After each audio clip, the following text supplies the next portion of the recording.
네, 새해가 시작되면서 정부 각 부처들이 신년의 밑그림을 그리는 업무 보고가 시작됐습니다. 통일부는 올해 정책 목표를 북한 비핵화와 평화 통일 기반 구축으로 정하고 평화 정착과 통일 역량 강화를 추진할 것으로 전망이 되고 있습니다. 네, 오늘 이 자리에 홍용표 통일부 장관 모시고 통일부의 신년 계획을 직접 들어보겠습니다. 어서 오십시오. 장관님 어서 오십시오. 네, 안녕하세요. 네, 먼저 새해 복 많이 받으십시오. 예, 새해 복 많이 받으세요.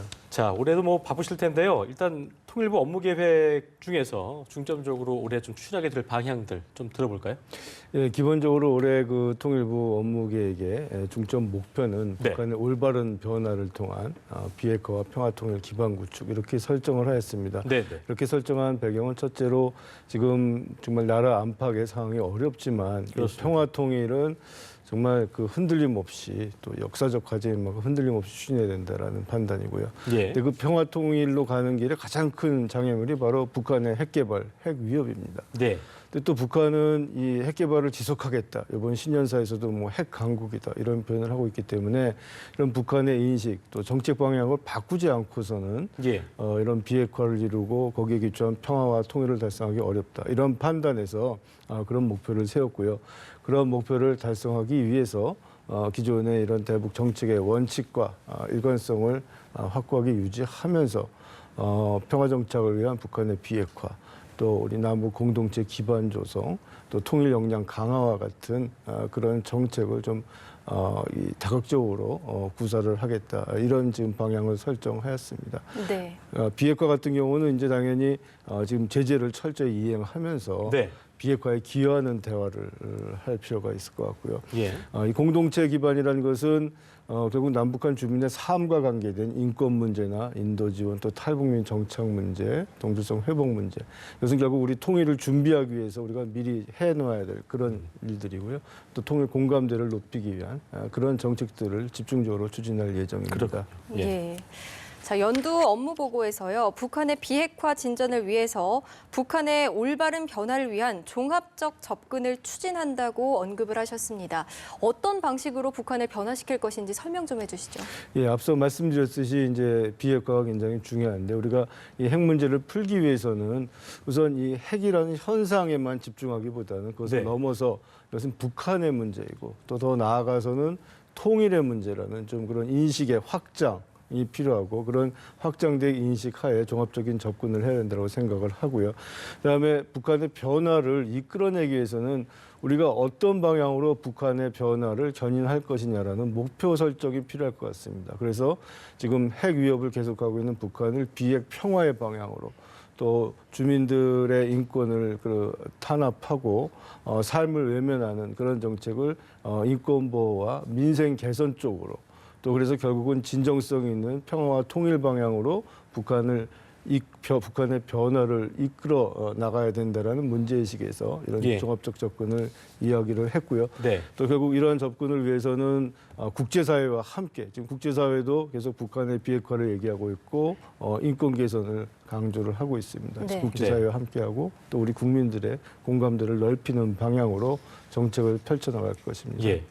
항상 걱정되는 게 이제 장관님도 그런 생각 드시겠지만 정권은 그렇게 떵떵거리고 있지만 주민들의 인권 보호가 전 세계적으로 큰 예, 이슈가 그렇습니다. 되고 있는데요. 예. 그런 부분을 저희가 또 도와줘야 되는 부분일 텐데 기본적으로 일단 북한 인권 증진 기본 계획을 수립할 예정인 것을 알고 있습니다. 일단 어떤 내용이 포함되어 있고 또 저희가 인도적 지원을 할 때 그게 온전히 주민들에게 또 이게 전달이 될지 이 부분도 항상 저희 고민이잖아요. 예, 예. 그럼 뭐 포함해서 좀 설명을 해주시죠. 예. 예, 우선 좀 말씀하셨듯이 인권은 정말 인류 보편적 가치이기도 그렇습니다. 하고 예. 또 우리가 통일 이후에 정말 행복한 삶을 살기 위해서는 우리 동포인 북한 주민들의 그런 삶을 실질적으로 증진하기 위한 조치가 필요합니다. 그렇습니다. 아마 그런 공감대가 있었기 때문에 국회에서도 좀 늦긴 했지만 작년에 북한 인권법이 통과됐고요. 예. 그 인권법에 바로 이제 그 기본 계획을 세우도록 되어 있습니다. 그래서 기본 계획에 들어갈 가장 중요한 내용은 어떻게 실태 조사를 할 것인지 또 어떻게 인권을 증진시키고 그와 관련해서 민간과 어떻게 협력을 할 것인지 또 예. 관련된 교육, 홍보 이런 것들을 계획을 세우게 돼 있고요. 그래서 지금 전문가들이랑 상의를 하고 있습니다.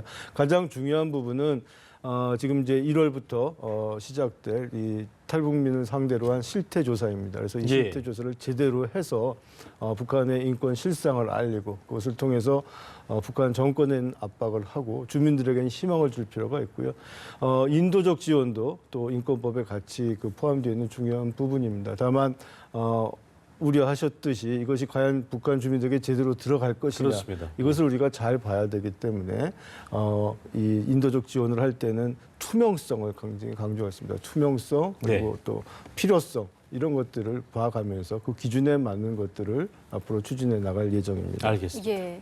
자, 장관님께서 탈북민에 대해서 북한이 고향인 한국 사람으로 부르면서 아주 각별한 관심을 가지고 있다고 들었습니다. 예.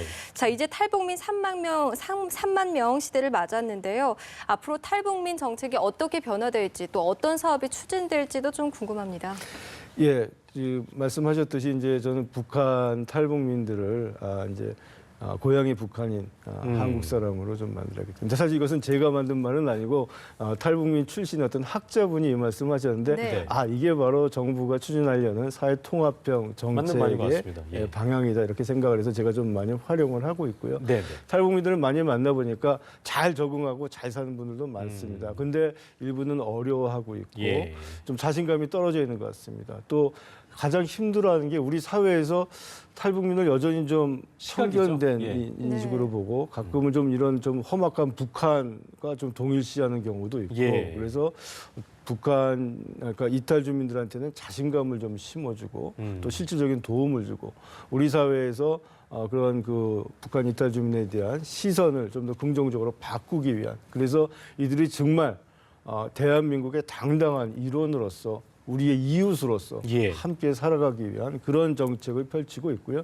그래서 조금 더 구체적으로 말씀드리면 이제 이 탈북민들이 남쪽에 와서 살아가는데 좀 장기적인 플랜이 좀 부족했던 것 같습니다. 네. 그래서 처음 교육할 때부터 좀 전문가들도 붙이고 또 이미 우리 사회에서 잘 정착하고 있는 선배 탈북민을 멘토로 좀 소개를 해서 네. 내가 이제 사회에 나가면 이런 삶을 살게 되고 그럼 내가 이런 직장을 얻고 또 이런 교육을 받아야 되겠구나 이런 것을 미리 교육시키게 할 예정이고요. 예. 또 그 외에 필요한 복지 차원에서라든지 교육, 취업을 위한 이런 여러 가지 정책들을 보다 구체적으로 지금 준비를 하고 또 예. 실행을 하고 있습니다. 네. 네. 아무튼 좀 신경 좀 써주시고요. 예, 많이 신경 써야죠. 네, 그리고 이산 가족도 그렇고 뭐 항상 이건 뭐 문제지만 납북자, 북한 포로 문제도 산적해 있는 가지기도 하고 시급히 해결돼야 될 가지일 텐데요. 예. 올해 이 부분도 좀 중점적으로 추진을 하실 것 같은데 어떻게 좀 예, 계획이 뭐 있습니까? 이산 가족 어르신들도 이제 말씀하신 납북자나 국군포로 헤어진 이유는 다르지만 어떻게 보면 다 크게 이제 이산 가족의 아픔을 겪고 있는 우리 분단의 상처로 아파하시는 분들입니다.